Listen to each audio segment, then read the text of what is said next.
journal vous est offert par le FPI, Fonds des promotions de l'industrie, votre partenaire privilégié pour la réussite de vos projets.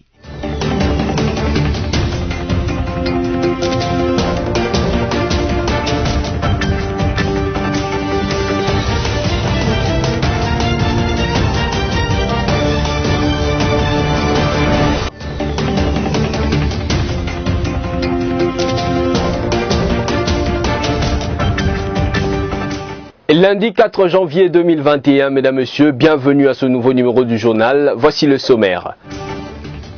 D'après la presse présidentielle, le chef de l'État a remercié les 300 députés réunis autour de lui le dimanche dernier, tout en leur rappelant l'enjeu politique de cette rencontre. Dans la foulée, il les a invités à céder à aucune intimidation. 4 janvier 2021, 4 janvier 1959, 62 ans déjà depuis que certains de nos compatriotes ont donné de leur vie afin que le Congo belge accède 18 mois après à sa souveraineté. Dans une déclaration lue le week-end dernier, le membre du Front commun pour le Congo FCC ont dénoncé ce qu'ils qualifient d'actes antidémocratiques de la part du camp au pouvoir. Voilà, merci beaucoup, mesdames, messieurs. Plus de 300 députés nationaux ayant favorablement répondu à l'appel du chef de l'État, Félix Antoine Tshisekedi Tshilombo, pour la création de l'Union sacrée de la nation, étaient réunis dimanche 3 janvier dernier autour du président de la République à la Cité de l'Union africaine. De quoi ont-ils parlé? L'élément de réponse dans ce reportage de nos confrères de la presse présidentielle. C'est le chapiteau de la Cité de l'Union africaine qui a été choisi pour contenir ce nombre impressionnant de députés nationaux et personnalités politiques qui ont répondu favorablement à l'appel du président de la République pour la composition de l'Union sacrée de la nation. Ils étaient à 309, ces élus du peuple rassemblés ce dimanche dans ce cadre féerique de la Cité de l'Union africaine à l'invitation du chef de l'État. Lors de son entrée, le garant de la nation a eu droit à une standing ovation.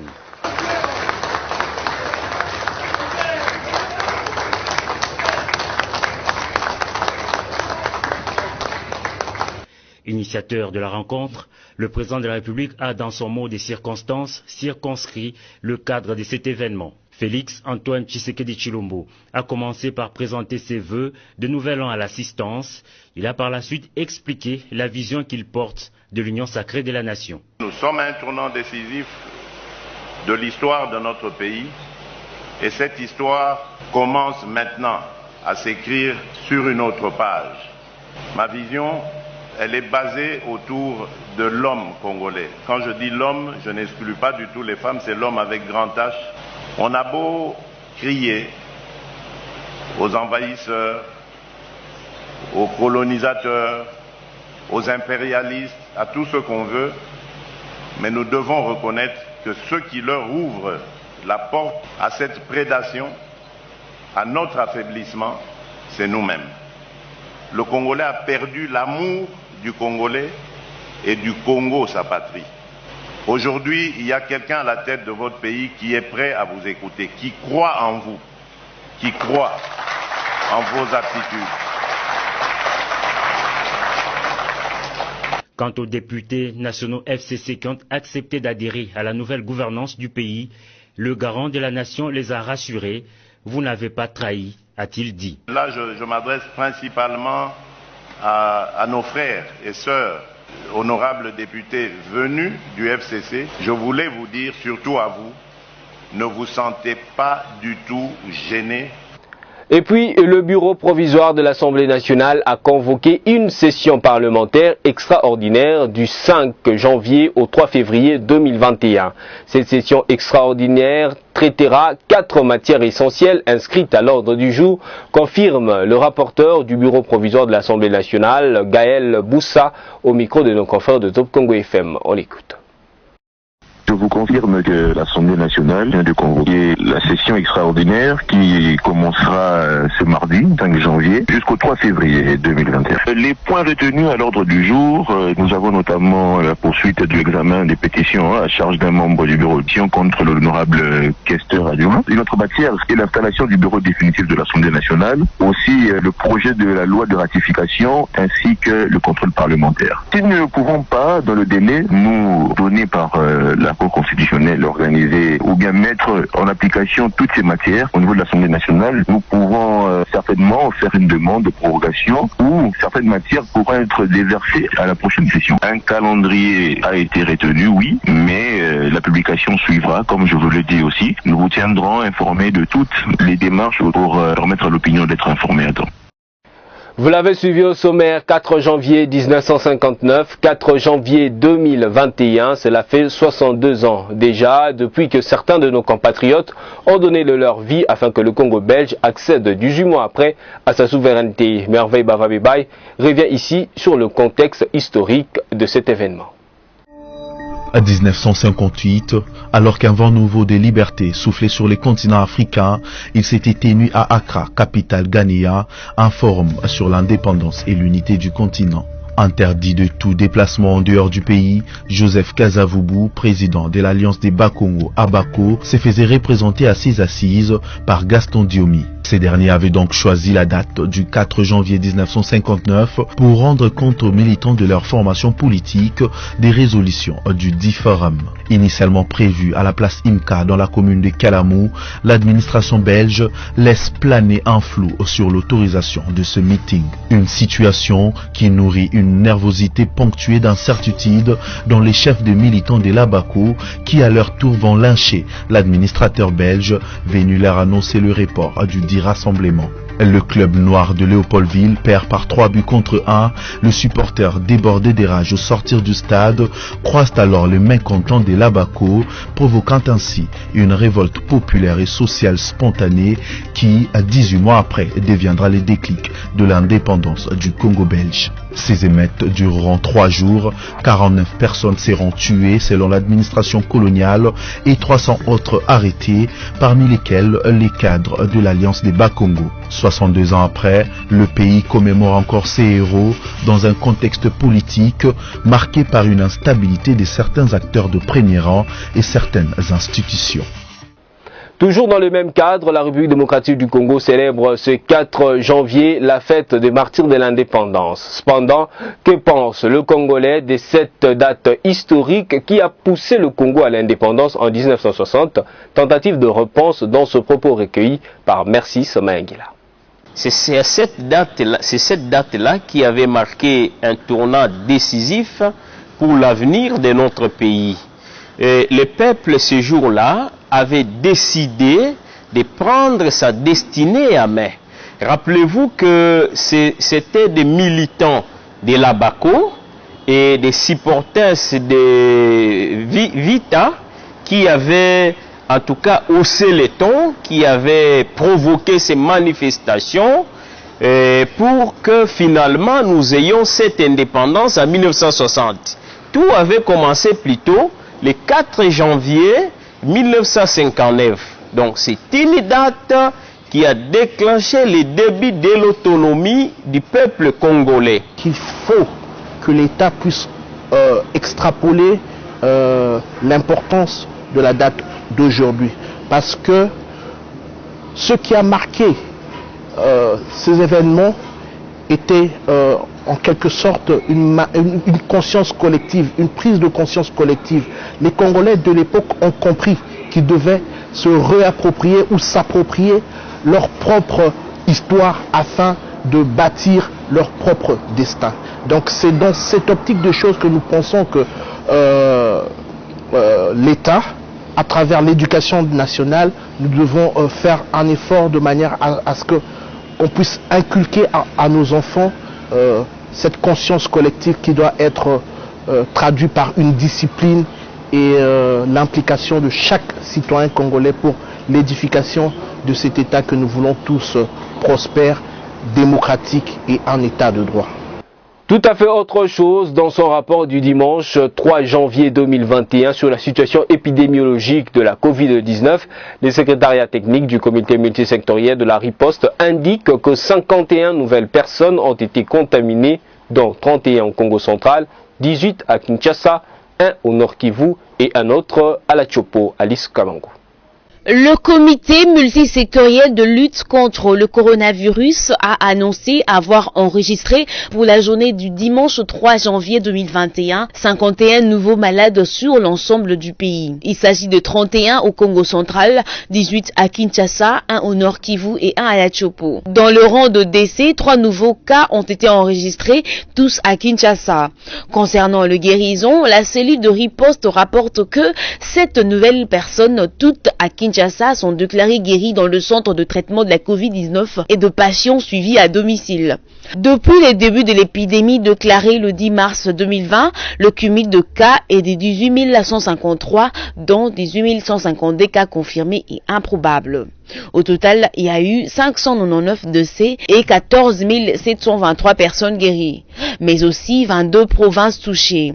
Notez que le comité multisectoriel de la riposte contre la Covid-19 a aussi déploré le coupure d'électricité dans les centres de traitement de Covid-19 pour les malades de Covid-19. En une année, le chef de l'État a pris des ordonnances portant mesures de grâce en faveur des prisonniers. Mais il y a une confusion quant aux effets de la grâce présidentielle et ce qui la différencie de l'amnistie. Tentative de réponse avec Maître Willy Winga, avocat du barreau de Kinshasa-Gombe. Même lorsqu'on n'est pas encore condamné, on peut être amnistié. Ce qu'il faut retenir de la grâce, c'est que c'est une mesure que prend le président de la République dans le cas de décrispation de la vie nationale en faveur des personnes condamnées. Si la grâce présidentielle permet aux condamnés de voir sa peine commuée, totalement abandonnée ou réduite, et si une personne condamnée pour des infractions précises a été graciée, le fait de le gracier ne suffit pas qu'il devienne innocent. Tandis que l'amnistie, qui est une mesure que prend l'Assemblée nationale, une loi d'amnistie, c'est une mesure d'effacement de la condamnation. On est considéré comme n'avoir jamais commis l'infraction pour laquelle on est poursuivi ou on a été condamné. Donc c'est la plus grande différence, c'est que la grâce présidentielle diminue la peine, efface la peine, mais ne fasse pas le caractère infractionnel, n'innocente pas les condamnés graciés. Mais l'amnistie, par contre, c'est le pardon total et de l'infraction et de la condamnation. Donc l'amnistié, lui, n'a pas un casier judiciaire chargé, le casier judiciaire redevient vide, alors qu'un gracié reste avec un casier judiciaire qui est chargé. Après le massacre d'une vingtaine de civils le week-end dernier dans le territoire de Béni, nous sommes dans la province du Nord Kivu, plusieurs voix se sont levées pour condamner cette barbarie de groupes armés qui écument cette partie de la RDC. Liévin Louzolo pour plus de détails. La situation dramatique, notamment les tueries du week-end dernier à Béni, qui a fait 22 morts, continue de faire parler d'elle. Les politiques ne sont pas non plus restés indifférents face à cette situation. Jean-Pierre Bemba, président du mouvement de libération du Congo MLC, à travers un communiqué, a appelé au lancement des opérations de grandes envergures. Nous ne pouvons pas rester insensibles face aux attaques récurrentes qui gangrènent les territoires de Béni. Il devient impérieux de mener une opération d'envergure pour mettre fin à ces tueries et cette insécurité, a-t-il écrit. Avant de poursuivre, nos compatriotes de Béni ont droit de vivre dignement. Par ailleurs, Moïse Katumbi Chapoué, président d'Ensemble pour la République, est revenu sur les mêmes événements. Il a été rapporté dans son communiqué que l'année 2020 s'est terminée par un bain de sang le 31 décembre dans le territoire de Béni. Selon lui, aucune motivation politique, aucun intérêt économique et rien ne peut expliquer une telle barbarie. Une fois de plus, une fois de trop, notre pays est humilié, nos institutions discréditées, notre armée défiée et nos élites déshonorées, a-t-il indiqué. Moïse Katumbi a enfin présenté ses condoléances aux familles et proches des victimes, tout en condamnant avec la dernière énergie cette énième attaque par des groupes armés incontrôlés. Notons que 22 civils sont morts après les incursions des assaillants issus des groupes armés le week-end dernier, dont les champs avoisinant les villages de Tingwe et celui de Kamangou dans le territoire de Béni. En société, lors d'un point de presse accordé le week-end dernier, le directeur général de l'Office de voirie et drainage, Victor Ntumba, a expliqué que les sauts de moutons sont interdits aux piétons et aux motocyclistes. Sophia Zaorati a signé ce reportage. Dans la province de Kinshasa, en République démocratique du Congo, rouler sur les sauts des moutons est interdit aux piétons, les motocyclistes et les chariots-mênes, dit le directeur général de l'Office des voiries et drainage, Victor Ntumba. Cette déclaration a été faite lors d'un point de presse accordé le week-end dernier aux médias locaux. En effet, seuls les véhicules des personnels ayant une vitesse de 40 km par heure et les remorques avec un poids de 55 tonnes qui sont autorisés à rouler sur les sauts de moutons. Par la même occasion, le directeur général de l'Office des voiries et drainage avait démenti les rumeurs selon lesquelles les sauts de moutons auraient des fissures, comme cela a circulé sur les réseaux sociaux.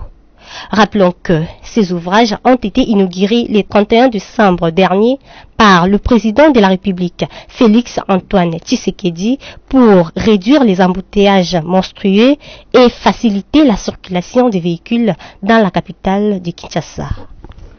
Restant toujours dans le contexte des infrastructures, après leur inauguration le 31 décembre 2020 par le chef de l'État, les sauts de moutons ont déjà enregistré 2 accidents de circulation à Kinshasa. Il s'agit de celui de Sosimat dans la commune de la Gombe et celui de Debonhomme sur le boulevard Lumumba dans la commune de Matete-Espérance-Lovuno. Après l'inauguration de sauts de moutons le 31 décembre 2020 par le président de la République, 2 accidents de circulation se sont produits. L'un à Sosimat dans la commune de la Gombe le 2 janvier 2021 aux environs de 11 heures où une Jeep de couleur grise a fait un tonneau au début de ces sauts moutons près de l'entrée de l'ambassade de la France en RDC. Et aucune perte de vie n'a été enregistrée. L'autre accident de circulation a eu lieu à Debonhomme dans la commune de Matete. Il s'est produit dans la nuit des dimanche 3 janvier, l'excès de vitesse serait à la base de cet accident. Rappelons que le chauffeur doit bien conduire sur ce saut de mouton afin d'éviter les embouteillages et les accidents. Vous l'avez suivi au sommaire, les leaders de partis membres du Front commun pour le Congo ont à travers une déclaration dénoncé ce qu'ils qualifient de pratiques antidémocratiques du camp au pouvoir. Je vous propose de suivre Félix Kabange-Numbi qui a lu cette déclaration. 1. Le FCC dénonce et s'inscrit en faux contre la tendance consistant à faire du président de la République la source de légitimation des autres institutions de la République que sont le Parlement, le gouvernement et les cours et tribunaux. 2. Le FCC condamne en conséquence la désignation unilatérale par le président de la République d'un informateur chargé d'identifier une majorité parlementaire qui existe déjà. 3. Le FCC s'opposera de force à la dérive totalitaire ainsi qu'aux incitations subséquentes à la haine sur base d'appartenance ethnique et ou politique. 4. Le FCC s'associera néanmoins à toutes les initiatives visant à consolider la jeune démocratie congolaise, notamment à travers la révision de l'arsenal légal en vue d'y renforcer, entre autres, l'indépendance et l'impartialité de la justice, de même que les mesures de transparence du processus électoral et de dépolitisation de l'administration territoriale. Enfin, le FCC salue la mémoire de tous les compatriotes qui nous ont quittés au cours de l'année 2020, du fait de la pandémie Covid-19 et de l'insécurité persistante dans l'est de notre pays, singulièrement à Beni, Butembo, Lubero, ainsi qu'en Ituri. Une pensée pieuse aussi pour nos militaires qui sont tombés dans le service de leurs fonctions au service de la patrie, dont les derniers en date sont les jeunes pilotes Florent de l'aviation congolaise. À leurs familles, ainsi qu'à toute la nation congolaise, le FCC présente ses condoléances attristées. Ainsi fait à Kinshasa, le 3 janvier 2021, signé les présidents des regroupements et partis politiques du Front commun pour le Congo. Je vous remercie. Et puis, des 125 personnes interpellées et 150 véhicules saisis, tel est le bilan de la patrouille menée par la police de Kinshasa la nuit du 1er janvier. C'est ce qu'a indiqué le général Silvano Kasongo, patron de la police de la ville-province de Kinshasa. La patrouille faite par la police dans la nuit du 1er janvier 2021 a pour bilan 225 personnes interpellées et 150 véhicules saisis. Le commissaire provincial Silvano Kasongo, dans une interview accordée à la presse, a déploré le comportement négligent de Kinois qui était toujours en mouvement jusqu'à 2 heures du matin. Malgré l'annonce de la police quelques jours plus tôt du maintien de couvre-feu le jour de festivité, la consigne n'a pas été respectée, a déclaré Silvano Kasongo. Le boîte de nuit dans certaines communes de Kinshasa ont fonctionné malheureusement, a-t-il ajouté. Il précise en disant que toutes ces personnes interpellées étaient la plupart en état d'ivresse. Étant donné qu'aucune amende n'est fixée quant à la remise de la liberté, ces personnes seront présentées à la presse puis relâchées. Le patron de la police de Kinshasa a conclu en appelant encore une fois la population quinoise au respect de gestes barrières et à celui de la mesure prise concernant le couvre-feu, car la crise sanitaire persiste. Terminons sport, 14e journée de la Ligue nationale de football Vodacom Ligue 1. L'AS Vita Club a pris les déçus devant les Sa-Majesté Sangabalende sur le score des 2-0 dimanche au stade de Martyr de la Pentecôte à Kinshasa. Avec ses succès, Vita Club revient à la hauteur de Mazembe avec 32 points en sortie, mais il reste deuxième à cause de la différence de but. Quant à Sa-Majesté Sangabalende, il reste à la 5e position. Merci Smengila. Ce choc vers club Sangabalende était attendu dimanche au stade des Martyrs et les Moscovites ont bien maîtrisé les débats avec autorité et manière. Ils brisent les brevets d'invincibilité du club de Mbujimaï.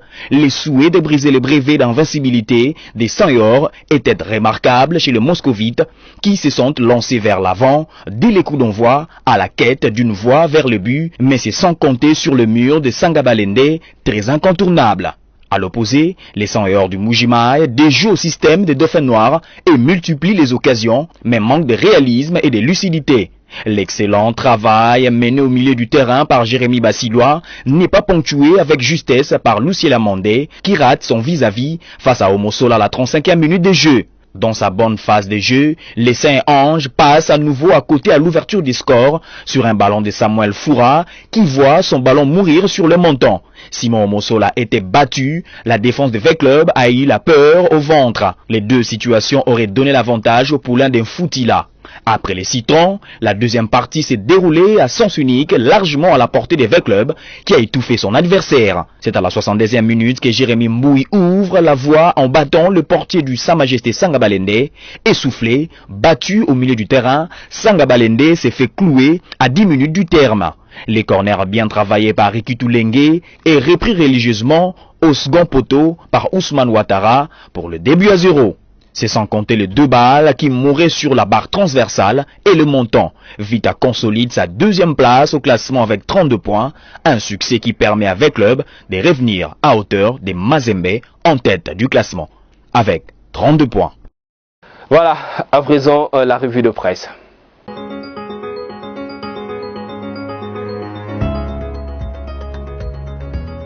Bienvenue à cette revue de presse en ligne sélectionnée pour vous. Débutons avec actualité.cd qui titre RDC. Le groupe d'experts de l'ONU a pu établir que des officiers de FARDC avaient transféré des armes et des munitions au NDCR.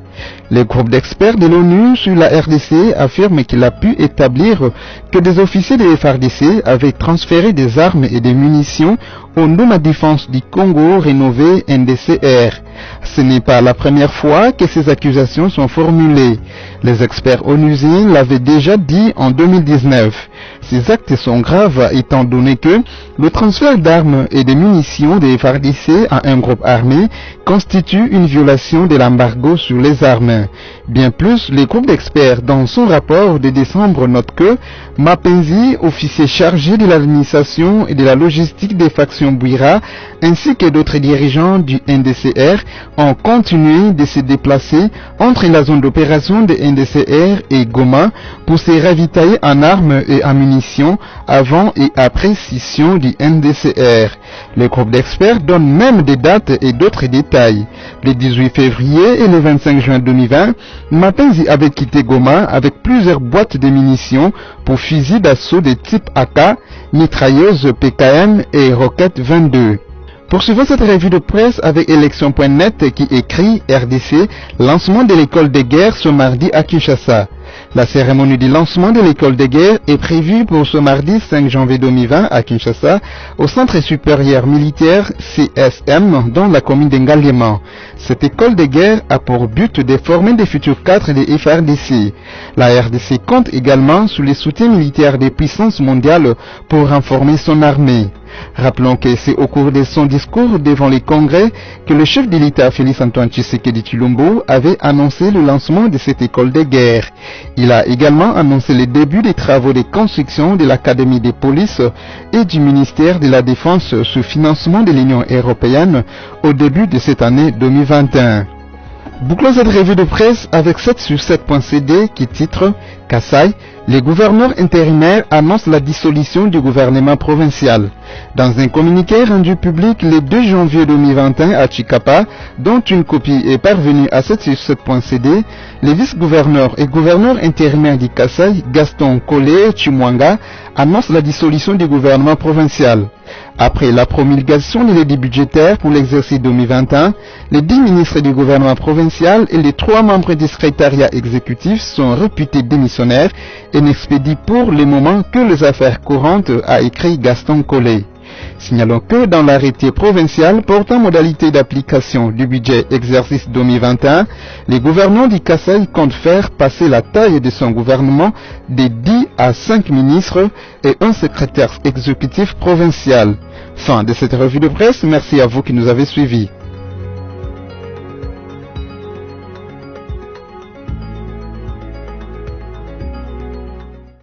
C'est tout pour cette revue de presse. À présent, je vous convie à suivre le rappel des principaux titres de ce journal.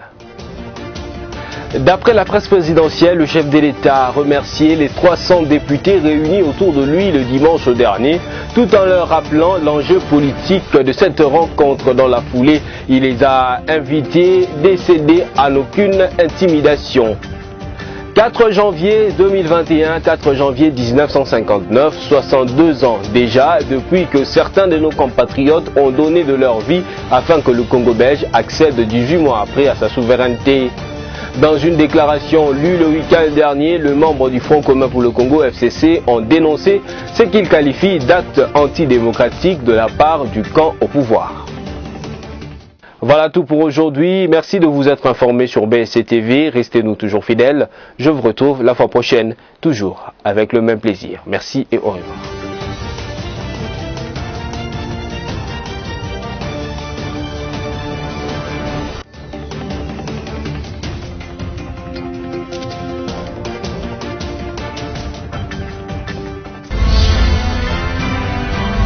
Ce journal vous a été offert par le FPI.